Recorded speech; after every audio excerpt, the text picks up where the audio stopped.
Okay, good morning, everybody. I hope you're all doing well this week. I had a couple students stop by to get help with the regression formulas, and I just kind of wanted to. I know there's a detailed explanation in your lab book, but I thought I'd go ahead and make a short video on how to do it in Excel, how painful that will be, and then in SPSS. Um, so first of all, I'm going to share my screen with you. Share screen. Um,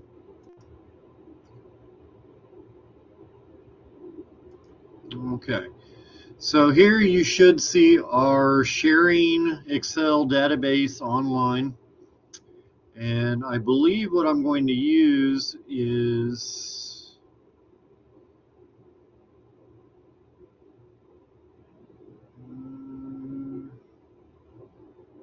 actually looking at this, we've only got missing data for one person here. And what I'm actually going to do is, I'm kind of making a little bit of an assumption here, but they look pretty close. I'm going to take this number from over here, since they're on the same row, assuming it's the same person. Weights above and below seem to be the same. And I'm going to paste it. Okay, so now we've got a complete data set. Okay, so the first thing you're going to need to do is you need to download this to the desktop copy of Excel. To the best of my knowledge, unless you can program it to do so, and I have no idea how, or even if you can, I think regression and any statistics like that, you have to do them on the desktop version of Excel. Okay, so I'm going to, actually I've already got it open on another thing, so I'm just going to copy this data set, and I'm going to pull this up. And I'm going to go back and make sure. Let's see, sharing application.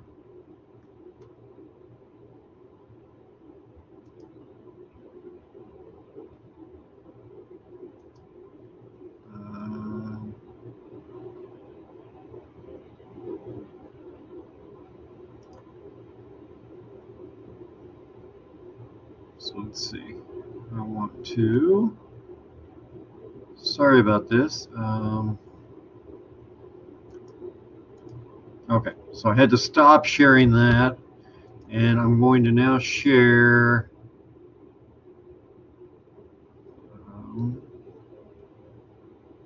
anthropometric measurements. There we go. I'm going to share this. Oh, no, sorry. I'm going to stop sharing that, and I'm going to share. I guess it's this one. No. Okay, let's try this one more time. Share application, share window. Okay, I'm just going to do it this way. I'm just going to share the window. That makes it easier. Okay, so now we're in Excel, and I'm going to paste that. Now, if we look at this, we've got a complete data set for Scale 1 VSync app. Okay. So what I do is I go up here to data. So again, if you don't have this installed, remember you got to go to options and do add-ins and find data analysis add-in. So I go to my data tab, come over to the right, click data analysis, and I find the regression tab. Click OK. And my Y input, that's going to be what I'm predicting. Okay. So what I'm going to predict is weight. Pretty simple. So I put that in as my Y range, and my X range I'm going to put in as everything else. Okay, I got my labels in the first row, I'm going to do a new output, and I'm going to label it regression. If you do output range, it puts it into the same tab, and it just gets cluttered. So, and unless you're doing more, you really don't need residuals or normal probability or any of that. So all you really need is labels. So we go to OK, and here we are. So I'm going to go back to home since this is cluttered. I'm going to format auto column width, and there we go. So I'm actually going to take these because we don't need that many significant digits. I'm going to change my decimal down to 2 decimal places. And then just to make it nice, I'm going to center it. Okay. So this is pretty simple here. If you look at this regression statistics, what you want to do is look at the R squared or the adjusted R squared. Adjusted R squared, without getting into the math of it, it adjusts it, so it makes it, it's a little more conservative, but it's essentially 90.99, which a perfect line, let's say we've got 2 or 3 dots and you put a line through them and it's a perfect linear fit and all the dots are exactly on the line, that would be an R squared value of 1.00. So 0.99, basically about as close as you can get. Okay. So if I come down here, I don't really need the ANOVA because we know things are different. If you remember back to polynomial equations, you have like a y equals a coefficient of some type, which that's what this would be, and then plus 1.67 times BMI minus 0.22 times body fat, and so on. That's how we'd make our equation. But what we can actually do with this is we can come down here and you can look at the coefficients or you can look at the p-values. Really what I do is typically look at the coefficients and the things that are highest. So like 3.15, I'm going to highlight that. 2, I'm going to highlight that. Those, I'm going to highlight those. Okay.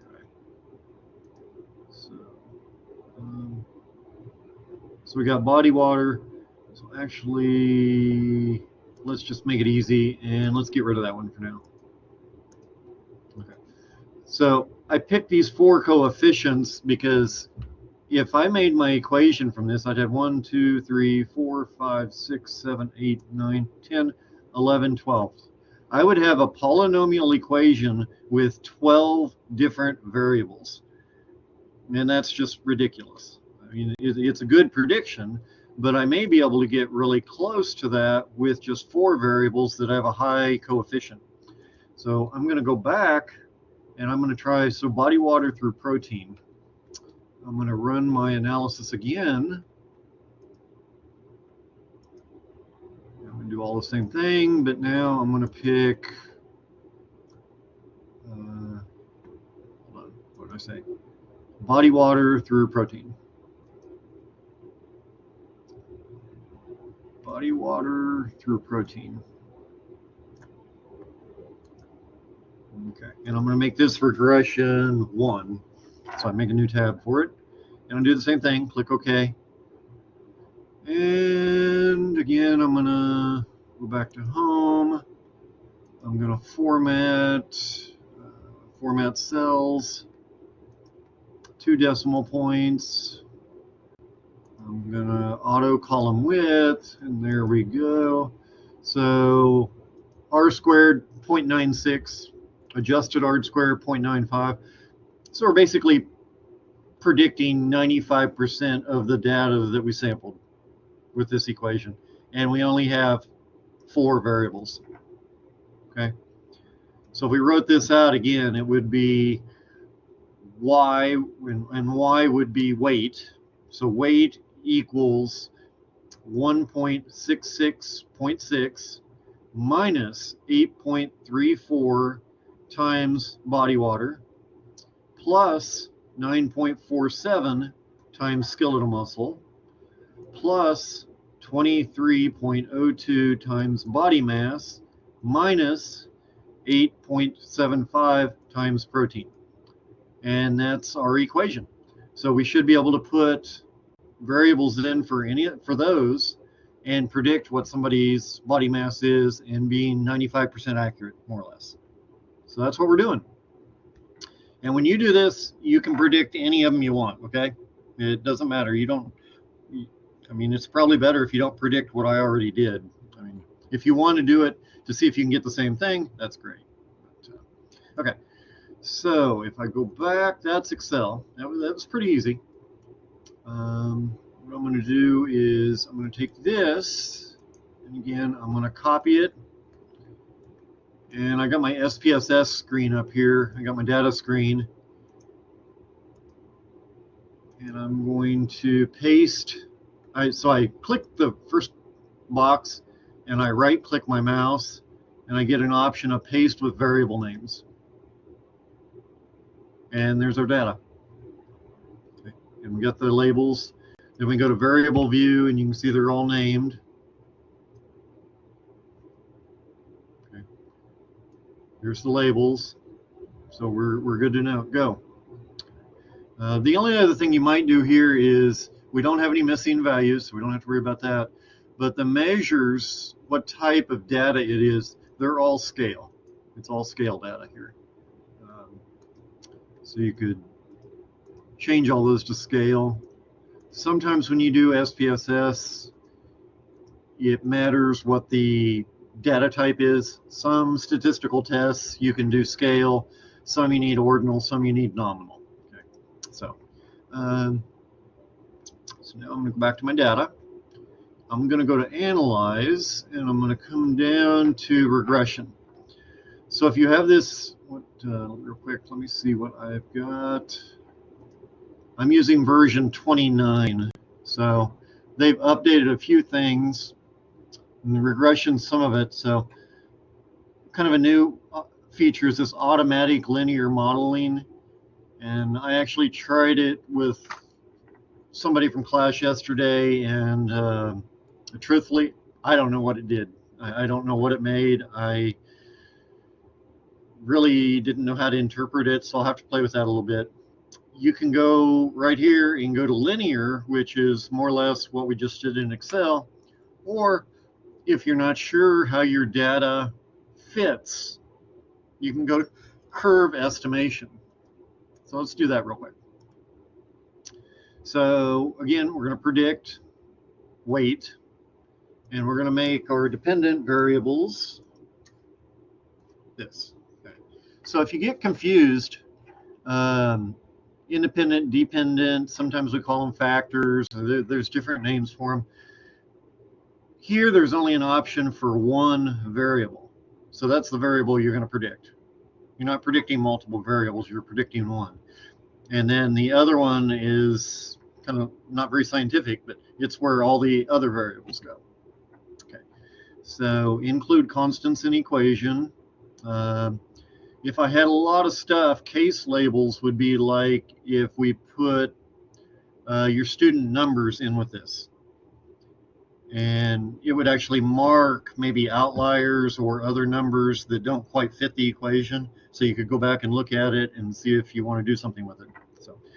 So I'm going to click linear, logarithmic, inverse, quadratic, cubic, power, compound. I have no idea what S is. Growth, exponential, and I'm not really sure what logistic is. So I'm going to leave those two out. And we don't really need an ANOVA table. There's reasons you would use that, but we don't really need it. So, okay, we're going to click OK and hope for the best. So,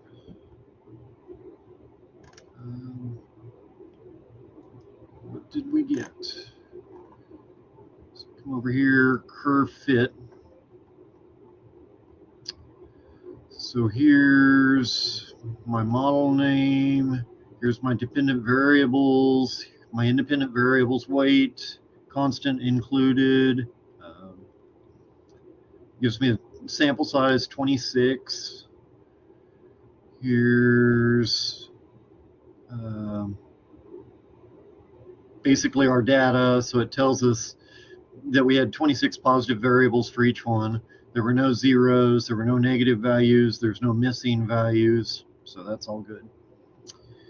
And we come down here and we look at these different equations. So linear is coming out 0.72, logarithmic 0.67, inverse 0.61, quadratic 0.74, not a surprise. There's actually a reason you learn those quadratic equations because they are quite helpful. Cubic equation, 0.75. Compound, and again, I'm not sure exactly what that is, but 0.73. Power, growth, and exponential. So, really, linear is easier. It's a straight line. So, if you come down here, they're giving you, they show you the different variables and they show you the different types of curves and where the data points fall. So, if you're more of a visual person, the graphs might be of some use. They're a little more of a curve type equation, maybe.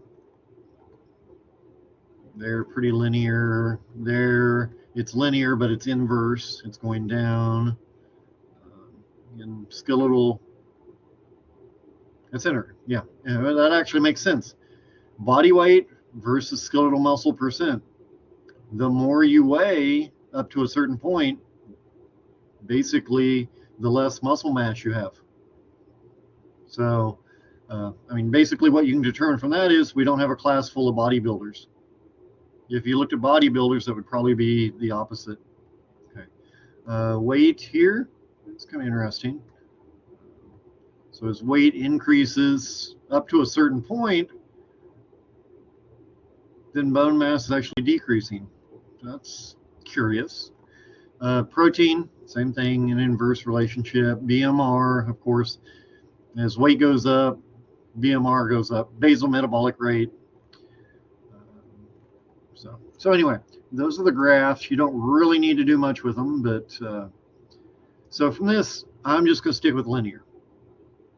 So what I need to do is now go back to analyze again, and I'm going to do regression, and I'm going to do linear. Again, I'm going to make weight is what I'm going to predict. So this is doing it a little bit differently. And I'm going to put those as my independent. Okay. Method is an interesting thing. Inner basically enters all the variables. Stepwise, remove, backwards, forwards. These are different models, and it will actually remove variables that aren't as predictive that you don't really need, kind of like we did manually in Excel. So I'm actually going to do a stepwise. And statistics, estimations, model fit, R-square change, maybe descriptives. Plots, I'm not going to plot anything.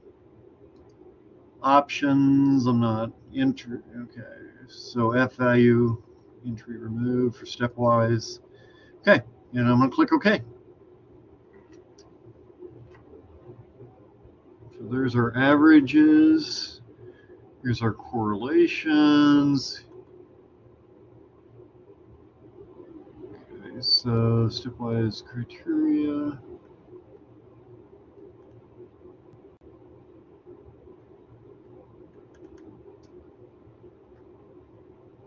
So model 1, it just used BMR. Model 2, skeletal muscle. So that's interesting. It actually created 6 different models. Oh, okay. So actually, I've read that wrong. So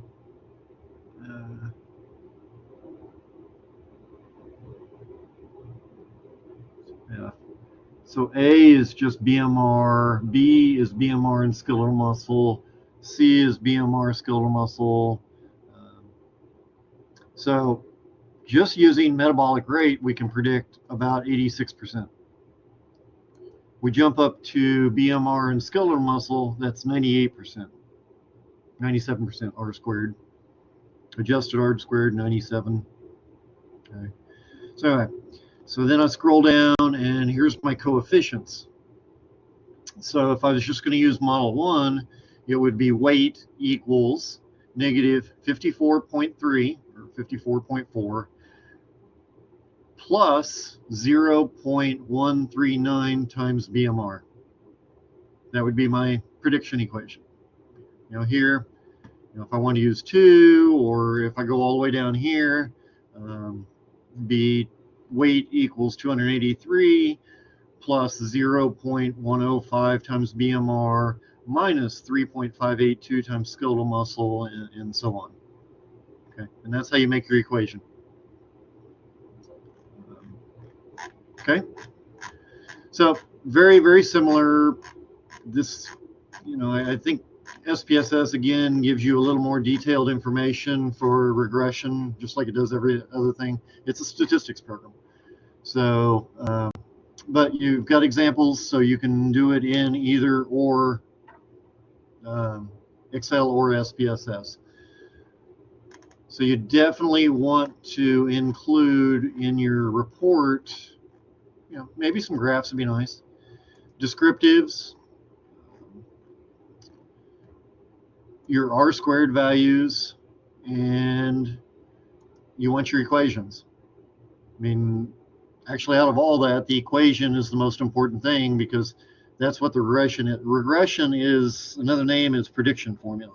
So we're predicting weight from this. Okay. So hopefully that helps. 22 minutes, that's not bad. Through SPSS and Excel. So we'll stop sharing that.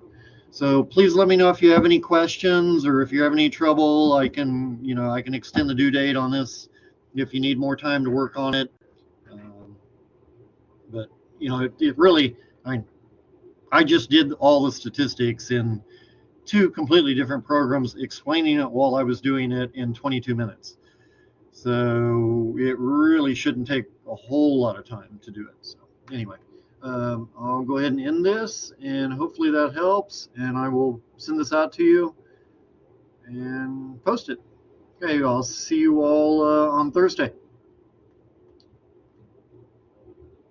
Stopper.